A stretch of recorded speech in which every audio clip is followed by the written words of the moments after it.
Mon père m'a humilié devant toute la famille. Le lendemain, j'ai découvert que je n'étais même pas son vrai fils. Je suis un homme de 34 ans, et je peux dater au mot près l'instant où quelque chose s'est brisé en moi, regardez-moi ça, 34 ans, et toujours incapable de serrer 3 boulons. Mon père l'a dit en levant mon poignet devant tout le monde, au milieu du repas de ses 60 ans. La salle louée pour l'occasion vibrait d'un brouhaha gras, les nappes blanches, les sourires, l'odeur de sauce. Il y avait les cousins, les oncles, les vieux amis du garage familial, les voisins. Et moi, planté là, la main huilée, parce que j'avais aidé à raccrocher une guirlande qui s'était détachée. Mon père a tiré sur ma manche, a montré la tache sur mon chemisier en riant trop fort. Les regards se sont tournés, certains rieurs, d'autres gênés. Il a ajouté que si le garage tournait encore, c'était grâce à Antoine, mon petit frère qui, lui, a de l'or dans les mains. Applaudissements, quelques sifflets. Antoine a levé son verre avec un sourire figé. Je me suis vaguement excusé d'un geste. Ma mère, Jeanne, a eu ce tic discret, l'index sur la tempe, son geste des jours où elle voudrait disparaître. Je ne suis pas un enfant martyr, je suis juste celui qui, dans notre famille, a toujours un demi-mètre de retard sur la bonne blague. Mon père, Marc, aime les phrases qui claquent. Il répète depuis toujours qu'il faut piquer pour faire grandir. Moi, j'encaisse et je fais. J'ai grandi dans le garage comme on grandit dans une odeur. Les hivers, mes doigts collaient à l'acier. Les étés, l'huile bouillait sous les capots. Antoine, 3 ans de moins, a l'intelligence brillante des systèmes. Il n'a pas besoin d'essayer une fois de plus. Il touche, ça marche. Moi, je lis 2 fois la notice, et parfois ça craque. Mon père a transformé cette différence en folklore familial, Antoine le prodige, moi le gentil. Le soir des 60 ans, sa phrase m'a entaillé différemment. Peut-être parce que j'avais passé la semaine à sauver un devis foireux en restant tard, ou parce que j'avais imaginé naïvement qu'avec l'âge il adoucirait la pointe. Après son numéro, il a raconté des anecdotes où je jouais le rôle du maladroit, le carter mal refermé à 18 ans, la commande de pièces inversée à 22. Les gens riaient. Moi aussi, un peu, réflexe. À la fin du discours, il m'a enroulé l'épaule dans son bras devant les invités, mais je l'aime, hein. C'est mon sang. Il a ajouté ça comme un pansement au mauvais endroit. Quelques heures plus tard, je suis parti tôt. Au moment de prendre mon manteau, j'ai croisé le regard de ma mère. Elle m'a suivi dans l'entrée et m'a dit, d'une voix presque inaudible, « Prends ta veste chaude, il va faire froid. » Rien d'autre. C'est sa façon d'aimer quand les murs ont des oreilles. Le lendemain matin, j'ai déposé un dossier à la clinique pour un contrôle de routine, un problème bête à l'épaule. La secrétaire m'a demandé mon groupe sanguin pour compléter un formulaire. Par réflexe, j'ai répondu au plus, parce que c'est ce que j'avais toujours entendu à la maison, papa au plus, maman à plus, nous deux au plus. Elle a levé un sourcil à la lecture d'une ancienne fiche scannée où figurait, pour moi, B+. Elle a dit que ça arrivait, des erreurs de frappe, qu'on vérifierait.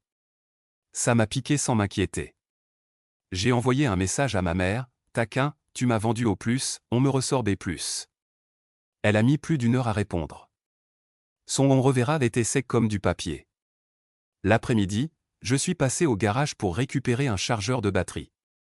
Mon père racontait à un client l'histoire de ses 60 ans comme une bonne scène. Il a ajouté, en me voyant, « Tiens, voilà l'artiste. » Antoine a baissé les yeux. Je me suis tenu droit. J'ai dit à mon père que j'avais une question bête, T au plus, maman A plus, c'est quoi la probabilité pour que je sois B+? Il a ri, m'a traité de scientifique du dimanche, a dit que les groupes, c'est un bazar, que ces conneries d'ADN rendent les gens fous. Il a conclu que j'étais vraiment le roi pour aller chercher la petite bête. J'ai souri par habitude. Une bête, pourtant, a remué. Le soir, ma mère m'a appelé. Sa voix s'est posée différemment. Elle m'a demandé de passer sans prévenir ton père. J'ai obéi. Chez eux, elle m'attendait dans la cuisine, sans lumière, une chemise nouée à la hâte. Sur la table, 2 enveloppes brunes. Elle a respiré longtemps. Puis elle a dit, « Je suis désolée. » Elle m'a tendu la première enveloppe. À l'intérieur, une lettre jaunie d'un laboratoire, datée de l'année de ma naissance, indiquant un typage HLA des mots que je ne comprenais pas vraiment et une phrase au stylo, « Thomas, pas compatible avec MEM, c'est Marc, mon père. » La deuxième enveloppe contenait une photo d'un homme que je connaissais vaguement, Philippe, le meilleur ami de mon père à l'époque, mort d'un accident quand j'avais 10 ans. Il souriait avec des yeux clairs qui, soudain, me regardait comme un miroir. Ma mère a parlé, doucement, sans trop de détails, comme si les mots pouvaient couler et se perdre si elle allait trop vite.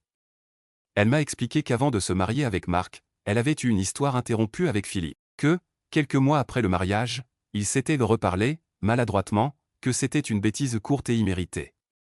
Que lorsqu'elle est tombée enceinte, le doute l'a rattrapée. Que Marc avait imposé un test, en secret, parce qu'il n'est pas homme à tolérer un point d'interrogation. Que le papier disait ce qu'il disait. Elle a répété « Je suis désolée ». Elle a ajouté une phrase comme un caillou, Marc le sait depuis toujours. Je n'ai rien dit pendant un moment. Tout était à la fois trop propre et trop sale. Propre, parce que les pièces s'emboîtaient, le groupe sanguin, la gêne de ma mère, le rire trop fort de mon père quand il parle de mon sang. Sale, parce que j'entendais, sur sa phrase « il sait depuis toujours », une longue suite de scènes où il m'a humilié en public, comme s'il avait besoin, régulièrement, de rappeler à la pièce le scénario. Je lui ai demandé ce qu'ils avaient décidé à l'époque. Elle a dit qu'ils avaient décidé de me garder, j'ai voulu rire, j'ai arrêté et de faire comme si. Elle a murmuré qu'elle avait essayé de dire à Marc que l'amour fait le reste. Je n'ai pas osé demander si elle y a cru. Je suis rentré chez moi avec les enveloppes dans une sacoche qui pesait 2 tonnes. J'ai appelé ma sœur, pas une vraie sœur, ma cousine Sophie, mais c'est elle qui a ce rôle-là. Je lui ai dit que j'avais besoin d'une oreille solide. Elle m'a répondu, comme souvent, en posant des questions simples, « Qu'est-ce que tu veux faire, maintenant ?» Je ne savais pas. J'avais envie de disparaître. Elle m'a conseillé de ne rien exploser tout de suite, de poser les pièces à plat, de noter les dates, de garder les originaux dans un endroit sûr. Je l'ai écouté. Je suis allé mettre les enveloppes dans le coffre à la banque, presque en rituel. Je me suis senti ridicule et adulte à la fois.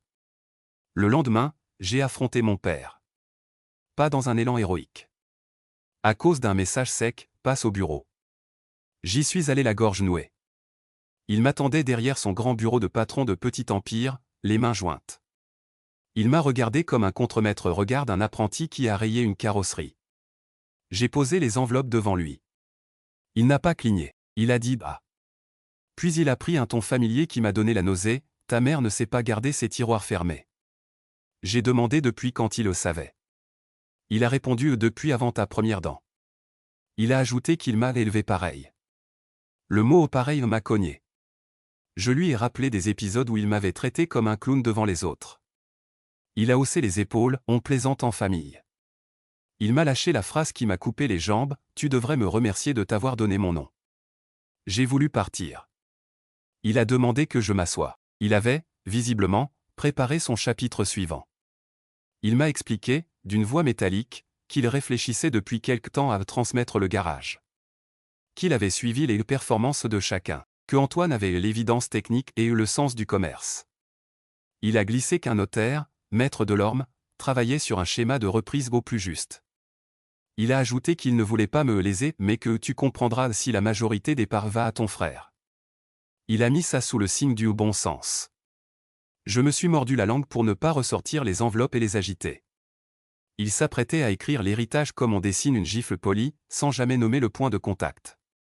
Je suis sorti et j'ai marché longtemps, sans but. Le trottoir ne s'arrêtait pas. J'ai pensé à Philippe, l'homme de la photo. Je me suis souvenu qu'il me faisait des avions en papier quand j'étais petit, qu'il sentait le tabac froid et le savon jaune, qu'il m'appelait champion sans ironie. Sa mort avait laissé un trou diffus, je n'avais que 10 ans, un de ces trous que l'on marche sans savoir qu'il est là. Il devenait soudain un gouffre. Je me suis demandé ce qu'aurait été ma vie si l'on m'avait dit la vérité jeune. Je me suis répondu qu'on n'a pas le droit de rejouer les scènes.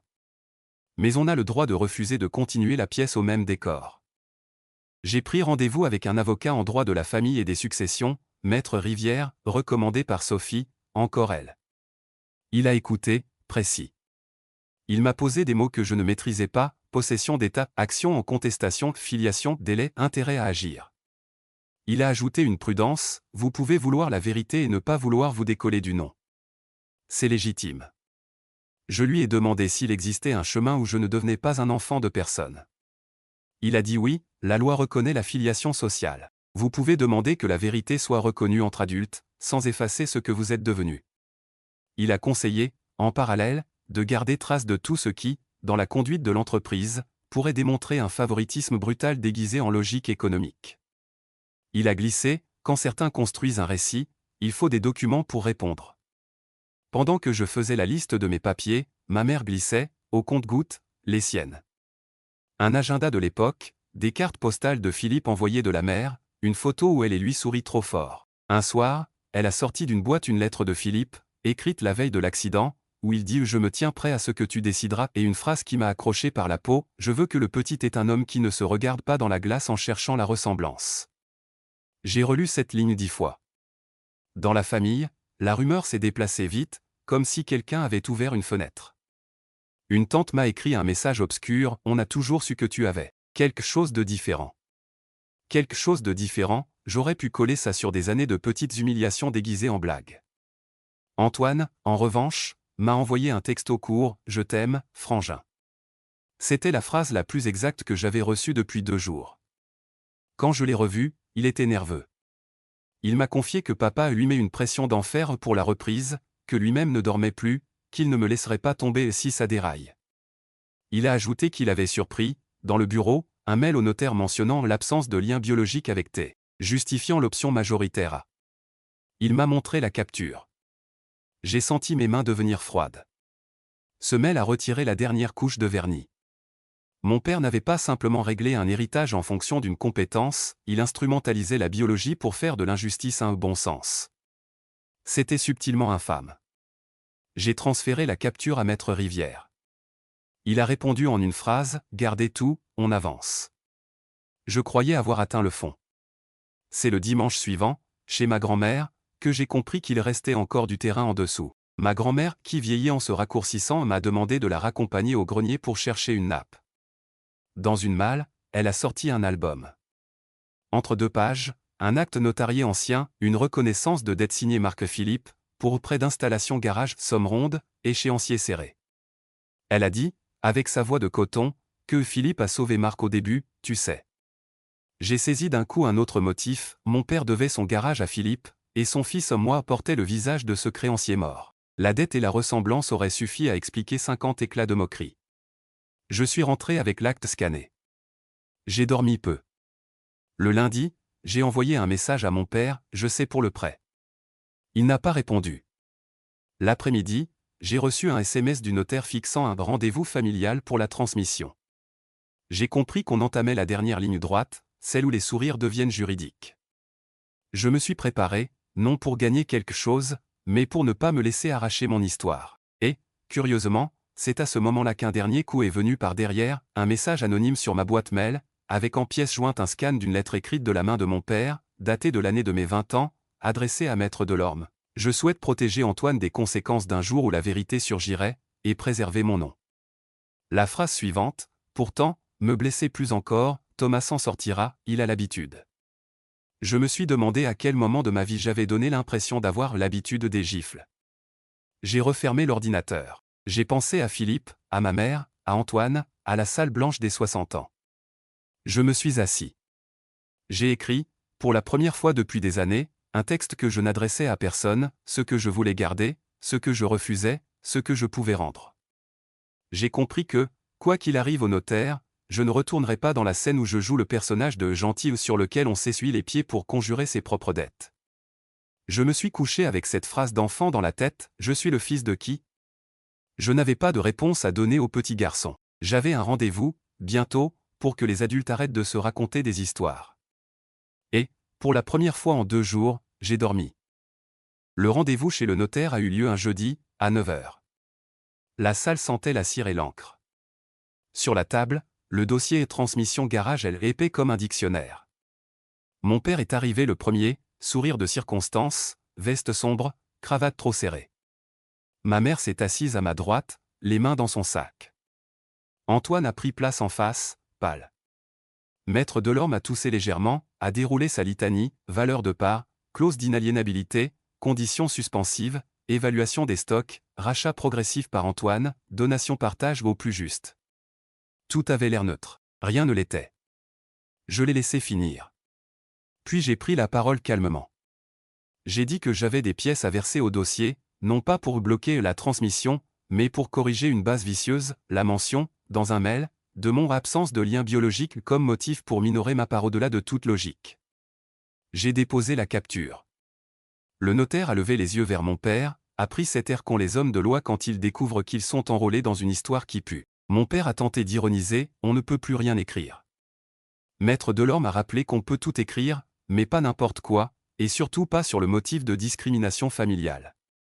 J'ai ajouté, doucement, la copie de l'acte ancien du pré Philippe Marc. J'ai dit que cette pièce n'était pas un bâton, mais un rappel, la gratitude aurait pu prendre plus de place que le mépris. Antoine a pris la parole à son tour. Il a dit qu'il ne signerait pas un dispositif construit sur l'humiliation de son frère, qu'il ne deviendrait pas seul capitaine si le prix était d'avaler des phrases qui n'ont rien à voir avec l'économie. Mon père a blêmi d'un coup. Il ne s'attendait pas à ce que le bon soldat dévie. Maître Delorme a proposé une pause. Dans le couloir, Antoine m'a pris par l'épaule. Il tremblait. Il m'a confié que papa lui avait mis une condition verbale, tu prends tout, et tu écartes Thomas de la direction. Il avait dit oui sur le coup, par peur, puis s'en voulait. Je l'ai serré. Je lui ai dit que je ne cherchais pas une place à piloter une machine où mon père continue d'appuyer sur les boutons. Je voulais qu'on écrive une page propre, où je garderais des parts, une voix, et le droit de marcher sans me demander de qui sont mes oreilles. On est revenu dans la salle. Mon père, crispé, a lâché sa confession déformée, il avait agi pour le bien, il protège le nom, il pense à l'entreprise. J'ai posé les mots qu'il évite, tu me punis d'un visage que je n'ai pas choisi. Il a baissé les yeux. Ma mère a murmuré qu'on pourrait arrêter là, mais le notaire a insisté pour clarifier. Finalement, nouveau schéma, rééquilibrage des parts, clause de préemption réciproque, comité de gestion à deux voix, Antoine et moi, pour les décisions lourdes, interdiction d'utiliser des motifs biologiques dans tout document. Ce n'était pas triomphal. C'était propre. J'ai signé sans trembler. Je pensais que cette matinée serait le sommet. Elle n'était qu'un col. Le soir, ma mère m'a appelé, ton père a disparu.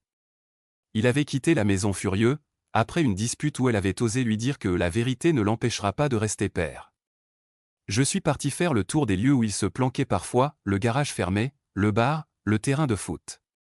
Je l'ai trouvé derrière le hangar, assis sur un bidon renversé, les yeux rouges que je ne lui connaissais pas. Il m'a regardé et m'a dit, sans théâtralité, je croyais que si je te donnais mon nom, tu me devrais la gratitude qui me manque. Il avait l'air vieux. Il a ajouté qu'il avait détesté, pendant des années, voir Philippe dans mon visage et sa dette dans ses comptes. J'ai répondu que je n'étais ni l'un ni l'autre. Que j'étais juste son fils de 34 ans qui aurait voulu qu'on le laisse être autre chose que le punching ball de l'histoire. Il a hoché la tête, a reniflé, et a lâché une phrase qui m'a mis en colère autant qu'elle m'a percé, tu t'en sortiras, tu as l'habitude. Je lui ai dit d'arrêter de me ranger dans un proverbe.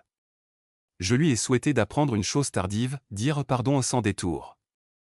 Il n'a pas su. Les jours suivants, la famille est entrée dans sa phase de digestion malaisée. Les oncles m'ont félicité d'avoir tenu tête. Les tantes ont glissé des « tu sais comment il est ». Les voisins ont regardé avec des yeux goulus. Le dimanche, à la messe, une vieille m'a serré le bras, on a de la peine pour ton père. J'ai pensé à la peine qu'on n'a pas eue pour un fils qu'on rabaisse pour payer des notes invisibles. Je n'ai rien dit. J'avais besoin d'une pièce de lumière qui n'était pas liée à mon père. Je suis retourné chez ma grand-mère. Elle m'a donné un petit paquet qu'elle gardait au cas où. Dedans, un pendentif en laiton, sans valeur apparente, et un mot griffonné de la main de Philippe, pour le petit, quand il sera grand. Qu'il sache que grandir, c'est tenir droit même quand on vous tord. J'ai éclaté en sanglots, comme un môme à qui on a enfin dit « je te vois ». Maître Rivière, prudent, m'a conseillé de verrouiller juridiquement ce qu'on venait de signer, d'exiger du notaire un procès-verbal consignant l'engagement de ne plus faire référence à la biologie, et de préparer, par hygiène, un dossier de possession d'état photo, attestation, preuve de la paternité de fait de Marc au cas où l'un, un jour, voudrait jouer avec les fils de la filiation pour une assurance, une pension, un caprice. J'ai rassemblé. J'ai demandé à 3 personnes de rédiger des attestations, le médecin de famille, le curé, un prof du collège qui se souvenait que M. Marc venait aux réunions. Je n'avais pas envie de brandir ça, mais je voulais ne plus dépendre d'un caprice. Je recevais encore, de temps à autre, des messages anonymes, bêtes, venimeux. Alors c'était qui, le facteur? Qu'on lance pour se donner un frisson. Je ne répondais pas. La colère brûle trop de bois. Je gardais la mienne comme un feu utile, pour écrire, pour réparer, pour me lever à l'heure. Antoine, lui, a commencé à souffrir de sa place de l'héritier. Il portait mal les regards, les attentes, le poids gesticulant de mon père qui lui demandait, même silencieusement, de valider le roman. Un soir, il m'a dit qu'il ne savait pas s'il voulait vraiment reprendre. Je lui ai proposé une autre route, qu'il prenne la technique, que je prenne l'administratif et la relation client, qu'on mette en place un système où personne ne se retrouve plus seul sous la lampe. Il a respiré. Il a dit oui. On a écrit ça sur un coin de table. C'était faible et fort. Ma mère s'est remise à respirer, un peu. Elle m'a demandé pardon pour les années de silence. Je lui ai dit que j'avais besoin d'autre chose qu'un pardon, une promesse de ne plus couvrir par amour ce qui abîme. Elle a promis. Elle s'y est tenue à sa manière. Elle a cessé de rire aux blagues de mon père quand il me piquait. Ça a l'air dérisoire, c'est un continent. Et puis, il y a eu l'épisode du repas de famille où tout a failli repartir. Mon père, encore une fois, a glissé une pique. Thomas, laisse le tournevis, tu vas te blesser. Les anciens ont ri par réflexe. J'ai attendu la brûlure. Elle n'est pas venue. Ma mère a dit, posez, on s'arrête là. Antoine a ajouté, on bosse à deux. Le silence s'est posé, un silence différent, pas celui de la soumission, celui du recalibrage. Mon père a marmonné et a changé de sujet. Ce n'était pas une révolution. C'était un cliquet. Côté légal, le notaire a envoyé les versions finales. J'ai relu chaque ligne avec l'attention maniaque de ceux qu'on a déjà volés par les mots. Rien ne mentionnait plus la biologie. Les parts étaient réparties proprement. Une clause prévoyait même que, si l'un de nous quittait l'entreprise, l'autre aurait une option de rachat à un prix protecteur. J'ai signé. J'ai dormi une nuit entière sans rêve. Reste le nœud intime, mon père et moi. Je ne l'ai pas renié. Je ne l'ai pas sacré. Je l'ai remis à sa place, un homme qui m'a élevé, parfois mal, souvent durement, parfois aussi bien, avec des gestes silencieux que je ne veux pas effacer. Je lui dois son toit, son apprentissage de la patience, son exigence mal orientée que je peux maintenant orienter moi-même. Je ne lui dois pas mon visage, ni l'explication de ma valeur. Un samedi, nous avons fermé plus tôt.